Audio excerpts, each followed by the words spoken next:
In this video, I'm going to show you exactly how to set your macros up and make adjustments to them so that you can lose body fat and get leaner, or build muscle, or maintain your body weight while improving performance and grasping more control over your nutrition so that you can live an elevated life. Now let's jump into it. A lot of people have tried macros. A lot of people say that it doesn't work, but oftentimes that comes down to how they are doing and tracking their macros. So we're not going to get into the details of tracking, although I might touch on that a little bit. But the big thing we're going to get on is once you establish what your starting macros are, how do you make the adjustments to keep ensuring progress and results? Because it's not a one-time thing. It's not something where you find these magic numbers using an online calculator and instantly, boom, you're going to lose however much weight or get as lean or as shredded as you want to with that first set of numbers. It takes some adjusting as your body adjusts to those numbers as well. And that first number is always usually a guess or a starting point, but we'll get into some ways and how you can get around that and not necessarily make it as much of a guess that you're starting off a lot closer to where you actually should be. So first off, who am I? My name is Deaton. I am the founder of the Lean and Lethal Project, an online fitness and nutrition coaching company for men, using the pursuit of physical excellence to develop men into better leaders so they can better serve their communities, their families, their businesses, and ultimately themselves. Because if we aren't taking care of ourselves, if we aren't leading ourselves on our daily basis, we're not going to be able to lead others. And as men, we are all called to be leaders. So a little bit about me. I went to Montana State, got an exercise science degree there. After figuring out I didn't want to do physical therapy, that's when I started coaching some other people, hired a coach for myself, and ultimately evolved into what it is today. And I absolutely love every single day being able to serve men, help them grow and become better, as well as continue to grow myself. I love to hunt from Montana initially, so you can see there. That was my first ever hunt I went on. I got a black bear, so that was super exciting. Done a couple half Ironmans now, one in Coeur d'Alene and this most recent one in Boise. Football was my main sport growing up. Played that through high school. Did not go on to play that in college, but that was my main passion and focus in the athletic world. I did track, did basketball. I was a competitive swimmer for a little bit, so I've done a lot when it comes to athletics and sports, but football is definitely my main focus there. And obviously lifting, once those team sports are gone, had to figure out how to train for no specific reason. Like there wasn't a sport or a Friday night game or something like that. I had to teach myself those principles around nutrition and training so that I could start training for life, because training isn't something that we just do for sports purposes. Granted, training for performance is a whole lot different than just normal training for either health or aesthetics or whatever it is. But that's really what got me into this as a whole, is learning what you need to focus on as a non-negotiable when it comes to your health and fitness in order to be healthy, perform at the highest level, continue to grow and develop skills, not just in the fitness area, but skills that translate over into business and leadership and family and all those other things. So a little bit about who I am. Now let's get into it. So most guys, where they get stuck, what they get wrong with macros is, first off, they slash calories way too hard in the beginning, thinking that, oh, if I just do an extreme from off the bat, that quicker is better. And that is not always the case. If we're losing too much weight too fast, like social media has polluted this space where people think if they're not losing 30 pounds in 30 days, they're doing something wrong. But when you dive deep into it, those 30 pounds, first, they're probably not going to stay off. Second, it's not all body fat. If we're looking at just body fat loss, we're looking at about 1% of our body weight lost per week. Now, if you're a bit on the fatter side, you can probably go a little quicker than that. And as you get down to being pretty lean, you're probably going to do a little bit less than that. But let's say for a 200-pound male, looking to lose about 1.5 to 2 pounds a week is sort of ideal in there. So you don't want to make drastic changes right off the bat. You want to leave room to make adjustments as time goes on, and that's exactly what we're going to talk about today. And avoid being sort of black or white, all or nothing, suffering extremely for a few weeks and then just going back to like you were eating before. And you can't just eat like a linebacker as I got here, or think you're eating clean and that's being enough to get lean, get shredded, whatever your goal is, or even build muscle. Building muscle is arguably harder than it is to lose body fat. But we need to be putting some metrics and some measurements in place here so that we can accurately manage what we're doing. And as well, if you've never tracked your food before, never done it correctly, it's going to bring a lot of awareness as well as accountability to the nutrition side of things for your life. And just because you're eating clean does not mean you're in a calorie deficit or in a calorie surplus if you are trying to put on some size and muscle mass. So we got to put numbers to it. A lot of guys use that as the sort of cop out for nutrition. Is, well, I eat clean. Like, I train and I eat clean, so that must be good enough, but I'm frustrated why I'm not seeing results. You can still overeat by eating all whole foods. You can still undereat by eating all whole foods if you're trying to build muscle mass. So, like I said, putting those numbers to it, that's the only way you're going to guarantee results and be able to manage it over time. So the most common mistakes I see when we talk about, we got to have an accurate way to track and measure our nutrition. So first things first is just eyeballing proportions. Studies have actually shown that people underestimate their calories by upwards of 70%. And this is even in studies where people were paid to be accurate. So they're underestimating the amount of calories they're consuming, and they're also overestimating the amount of activity or calories that they burn throughout the day, which is why so many people, they think, oh, I should be losing weight. I should be getting leaner. Or I can't seem to put on weight. I can't seem to put on any size. Okay. Are you accurately tracking? Or do you know for a fact that you're in a calorie deficit? Because if you're not losing weight, you're not in a calorie deficit. Like there's no way around that. And if you're not gaining weight, you're not in a calorie surplus. It's not like there's some magic fairy up there that's keeping you from going anywhere. It's just that your estimation of where your nutrition at isn't correct. So how do we get around that? We accurately track our macros, which is far, far simpler than a lot of people make it out to be. A lot of people use the complexity of it. And first off, you don't need to get out a pen and paper and write everything down and do all these calculations in math to track your macros every day. There's apps out there where you can spend 30 seconds per meal and boom, you have your food accurately tracked so you can guarantee your progress. The next one is adjusting too soon. So once guys get their macros set, they'll follow them for a couple days and then, oh, I'm not seeing the progress I want. They'll make a huge adjustment right away. And then boom, they're not seeing the progress. Oh, make another adjustment. It takes time for your body to adjust to these changes that you're making. So you got to allow for that adjustment period to happen. You can't just make a change and expect the next day instantly you're going to be seeing results. Like when you look at a graph in terms of either weight loss or weight gain, it's not a straight line. Like there's peaks, there's valleys, there's little tiny plateaus in there. And if you zoom in at like a week or two period, you might be like, not making any progress. But then you look out at like a 3, 4, 6 month period, the further out you zoom with that graph, the more linear it gets. So not making adjustments too soon, and also when making those adjustments or deciding when, base that off of like average body weight per week. Because you'll see once you start to track your body weight more often, there's a lot of fluctuation on the day-to-day based on your carbohydrate intake, your hydration intake, your sleep. There's a lot of factors, your stress levels, that can impact that, and your weight can fluctuate several pounds day to day. Even if you've looked at your weight in the morning and at night.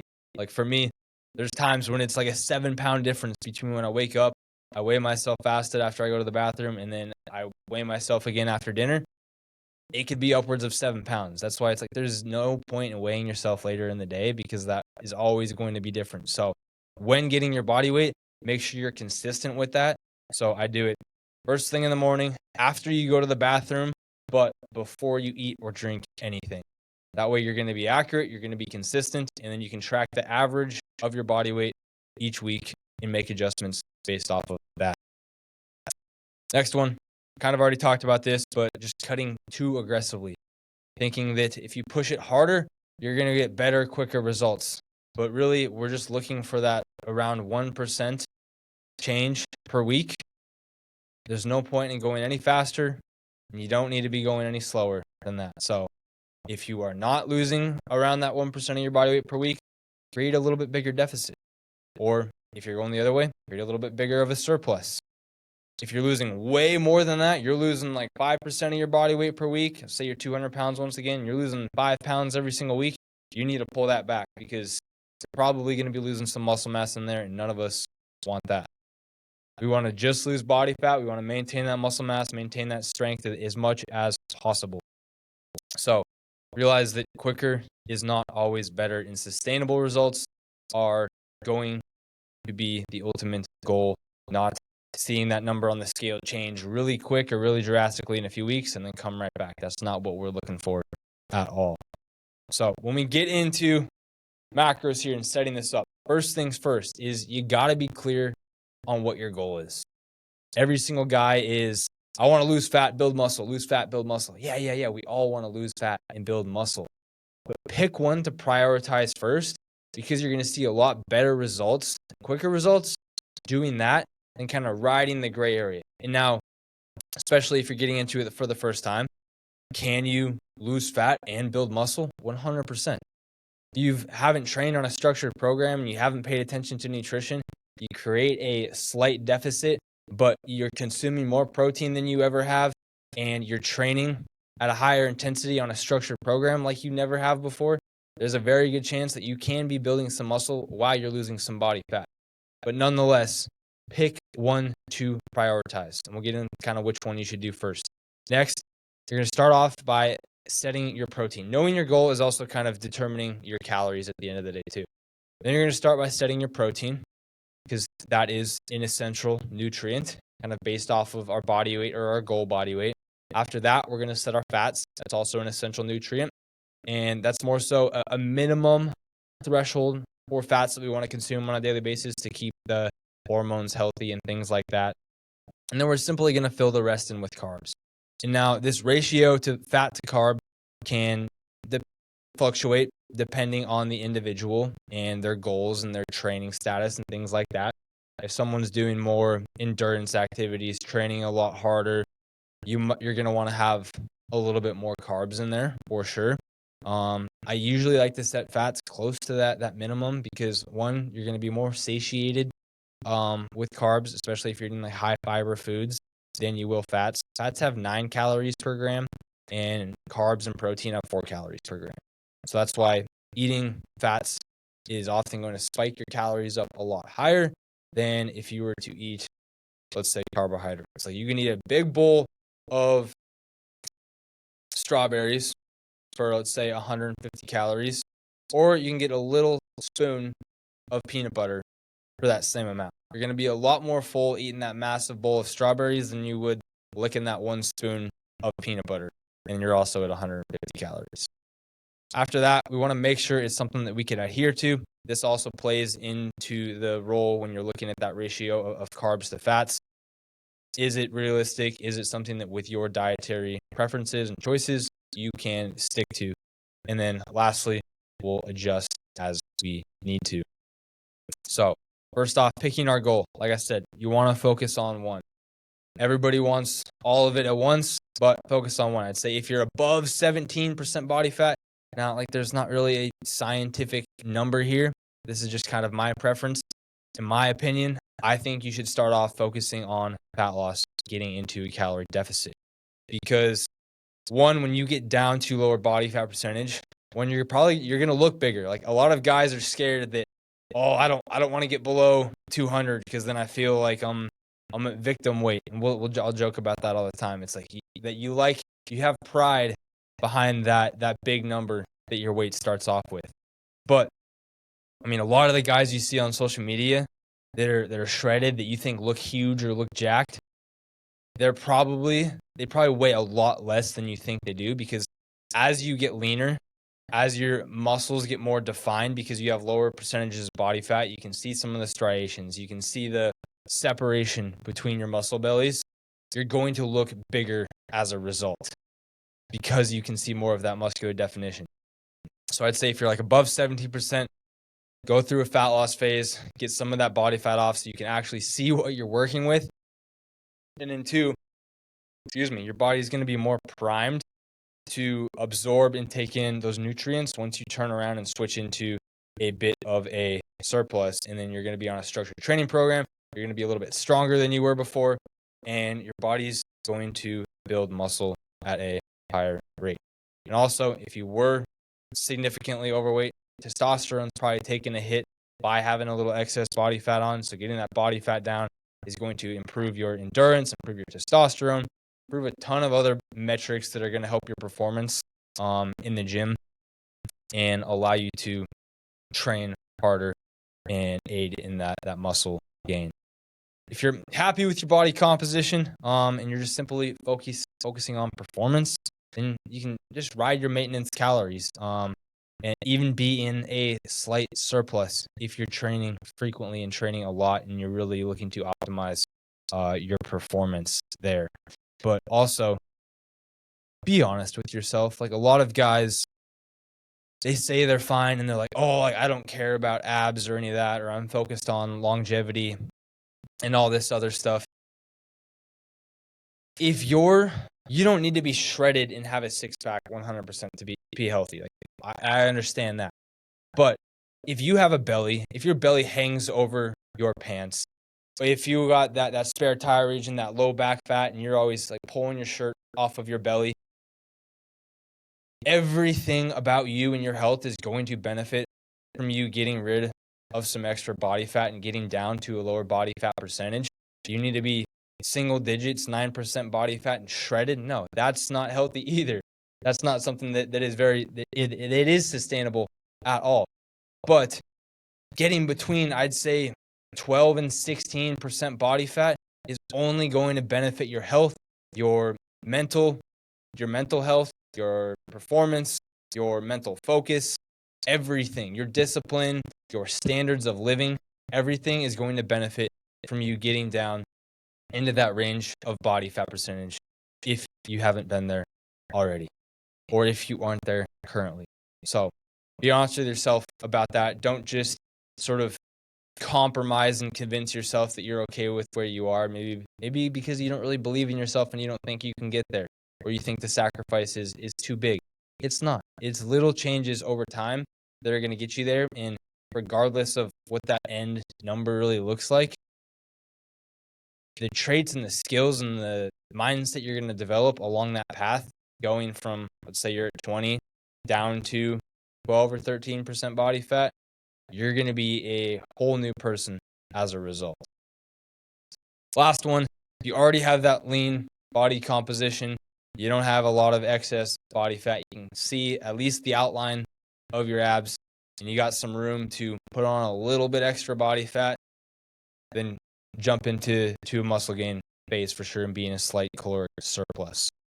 So once you got that goal established, before we get into protein, the best way to find what your essentially starting calories are, most often you'll hear like, oh, use my macro calculator. You put in your rough activity level, your height, your weight, your age, those things, and it spits out some random numbers. Those can be all right. They're just using equations. There's multiple different formulas or equations that can give you those numbers. But I think the absolute best way to do it, where you're not just using a computer-generated number, is just track your food for 3 to 5 days as you're already eating. Because this isn't any guesswork. This is what you're actually consuming, and then take the average of those 3 to 5 days, and then boom, along with your body weight, and then boom, you have your estimated current calories right now. Now, assuming that your weight stayed roughly the same over those 5 days while you were tracking your food, and you got your average calories, then you can assume that is your maintenance calories. Now, if you track food for 3 to 5 days and you start losing weight all of a sudden, okay, then you're in a bit of a deficit, and vice versa if you're in a surplus. So I just track your food for those 5 days or so, find the average of that, and then say your body weight stayed the same, that would be your maintenance calories. Then from there, you can adjust them, decrease them by 15 to 25% to get into a calorie deficit, or you can increase it, I'd say anywhere from like 5 to 15% to be in a calorie surplus if your goal is to build muscle. So we found what our calories are. Let's say we tracked our food, average was 2,500 calories a day, 2,500, and we decided that was our maintenance. So we pulled back and we dropped our calories down to 2,000 now to get into a calorie deficit to start losing some body fat. First step there is going to be to set our protein target. So for protein, you want about 1 to 1.2 grams per pound of body weight. Now I say target body weight because if you have a ton of body fat to lose, let's say you're 270 pounds, but ideally for your height, you should be around 200 pounds. You don't need to add that extra 70 grams of protein on there because that 70 pounds of fat that you have does not need protein to be there, which we don't want it there anyways. So base that off of your if you've ever done like a DEXA or an in-body scan, you can also use your lean body mass as a number to set your protein goal. But on the way, I just say make it super easy. Your target body weight, base that, make that your weight when calculating your protein. So let's say you're trying to get down to 190 pounds here, like we have in this example. So you set your protein at 190 grams per day. That would be 1 to 1.2. So 190 grams to 228, which that's a pretty big window. Generally, I say try to be within like a 10 gram range or so to be a little consistent more. One key little test too, that little golden nugget I'll throw in for you guys is in order to see if a food is a good protein source, one test you can do is take the grams of protein. So let's say the item has 19 grams of protein, add a 0 to that number, making that 190, and then compare it to the calories. If that number is greater than the total calories in the food, then it is a great source of protein. Most of those calories in the food are coming from protein. If that number is far less, if that 190 is far less, so here I said the total calories for this example were 250 in it. 250 is greater than 190. So that food's not predominantly protein. It's not the best, leanest protein source. Now, does that mean the protein in it's not good or it's not a good food? No. But it means if we're just looking for a protein or a protein source, we can find better options. So if you're like comparing a protein bar or something like that, this is a good test to use. Or even if you're comparing meats and things like that, you're looking for a nice lean option. Use this test and you're looking at like a ribeye or something like that, probably wouldn't pass the test. But if you look at a leaner cut of meat, like a filet, it would pass that test. So super good thing to use, and you're just looking at labels in the grocery store. So now that we got our protein set, we can move on to our fats. So as for a minimum amount of fat to kind of keep our hormones healthy and whatnot, we want about 0.3 grams per pound of body weight. And once again, you can use your target body weight. So in this example, we had said the goal weight was 190 pounds. So that sort of minimum fat range we're looking for is about 57 grams of fat per day. Now, can you have more? For sure. But I wouldn't get too far below 57. It's not going to kill you if you have a few days that are below that. But I wouldn't consistently be at 30 grams of fat a day if you're a male that's 190 pounds. Now, if you're going for a bodybuilding show and your calories are extremely low at the end, that's a whole different story. But bodybuilding is not about health and performance and longevity. It's about getting absolutely shredded to step on a stage. So that is not what we are referencing here. We're looking at sustainability, fat loss, health, longevity, performance, and those sorts of metrics. So we have our protein, we have our fat set. We're going to fill the rest in with carbs. Now, this can fluctuate, like I said, depending on the individual, your training status, how much endurance activities you are doing. But to do this, protein, carbs have 4 calories, per gram, and fat has 9 calories per gram. So we're going to determine, we have our protein goal of 190, we have our fat goal of 60 here, and we're going to do the math. So 190 times 4 is 760, so that's how many calories we're consuming for protein each day. And then 60 times 9 is 540, so we're consuming 540 calories of fat each day. Our total calorie goal for the day was 2,000, which was going to put us into a deficit to lose that body fat. So we're going to subtract 760 and 540 from that 2,000, which leaves us with about 700 grams or 700 calories, that are left for carbs. And then we're going to divide that 700 by 4 because there's 4 calories per gram of carbohydrate, which gives us 175 grams of carbs for the day. So we have 190 grams of protein, 60 grams of fat, 175 grams of carbs for the day. Those are our macros based off of our starting calories that we got by tracking for 3 to 5 days, finding the average and then deciding what our goal is and making that adjustment to total calories. And then from there, breaking that down into proteins, fats, and then carbs to finish it off. Now, when it comes to making those adjustments now, we want to make sure we are consistently assessing and adjusting. Now, that does not mean frequently adjusting, but we need to kind of work through this progression here. We need to make sure we have accurate tracking, because if you aren't accurately tracking, you're missing calories here and there, you're snacking on some things, then when you go to make an adjustment, you're not going to get the result that you should be. But if you're accurately tracking, every time you make an adjustment, you should know exactly how that is going to impact your progress and what the outcome of that is going to be. But where a lot of people get frustrated is they're not tracking accurately from the start. So when they make that adjustment, nothing happens. Well, you weren't accounting for all these extra little bites you were taking and snacks you were having, or that extra sauce, extra 200 calories in a sauce that you were putting on your food. So that once you made that adjustment, there wasn't still an extra 400 calories every day that you weren't even looking at or assessing. So first things first, making sure your tracking is accurate. Next thing is having a consistent activity level. Now, a lot of people, they'll look at their workouts on their Apple Watch or whatever, and they're like, oh, I burned 500 calories today. And I know MyFitnessPal has a feeture where you can turn on, like, it'll add calories in for those calories burned. We don't want to do that at all, because those fitness trackers are not accurate in any way. There's been no research showing that they are accurate. The only way you're accurately going to measure that is if you hook yourself up to a fancy metabolic machine with a mask that is measuring your breathing all day. None of us are doing that. So how do we make sure our activity level is consistent now? Just simply through our daily step count. If we look at our total daily energy expenditure, the first biggest portion, about 70% of the calories you burn every day, is basal metabolic rate. That's just how many calories your body burns to exist and be alive and do absolutely nothing.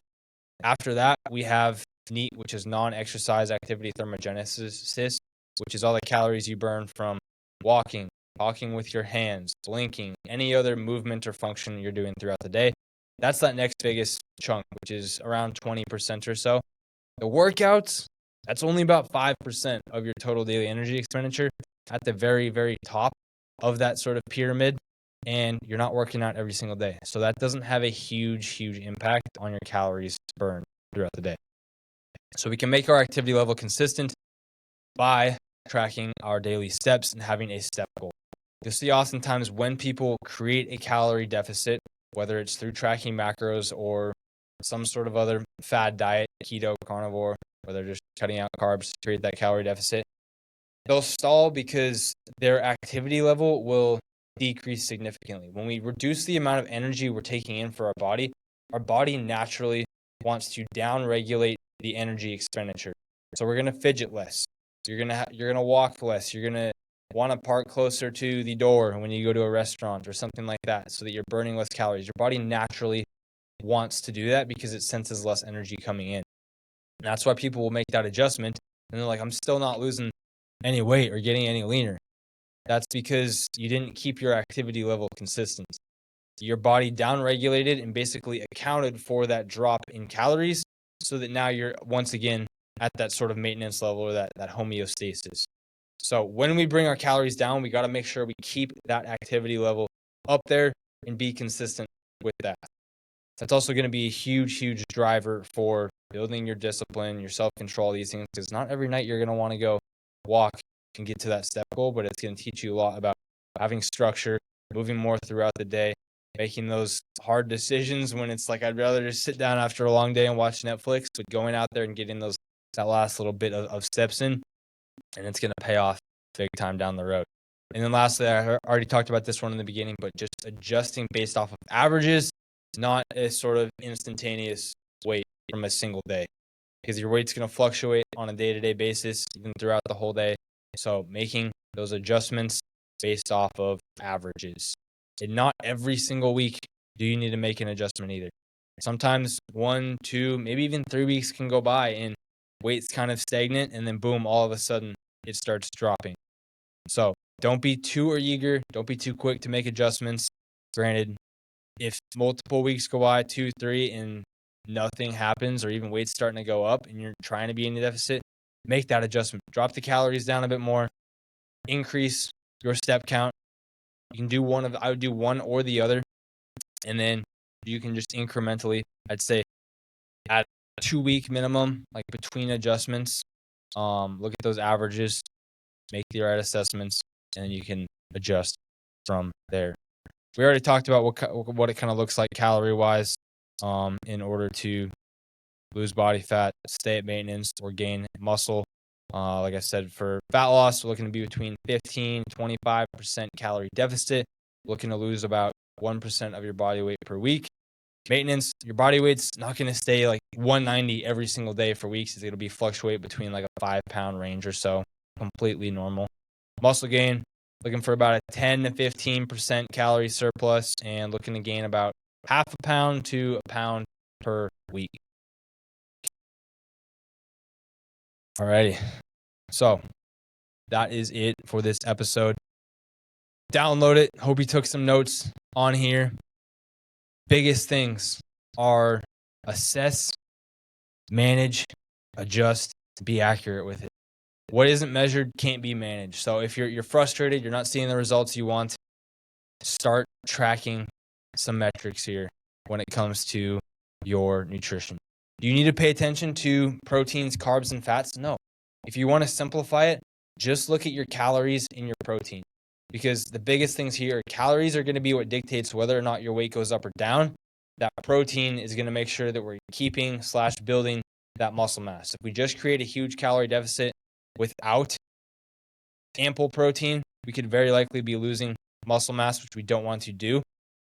So we got to make sure we have the calories in check and that protein in check. If you want to be a little more granular, have more consistent energy levels, consistent body weight, especially getting those carbs to be a little more consistent, or you got some performance goals too, then I highly recommend tracking all 3 macros, and it's going to bring a little more awareness around your eating habits and your food as well. But nonetheless, that is the blueprint. Appreciate you guys watching this video.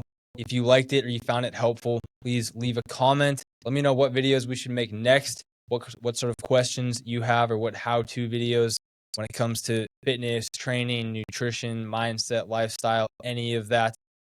Anything that's going to help you become a better man, a better leader, a better business owner, a better father, a better member of society, let me know. And I would love to put out some content or some educational stuff around that, whether it's podcast, YouTube video, Instagram content. Let me know. I appreciate your support. Please like, comment, subscribe, whatever they say. If you haven't connected with me on Instagram, I'd love to connect with you on there. Go over there, Deaton PT on Instagram. Shoot me a message, say what's up. Catch you in the next one. Talk soon.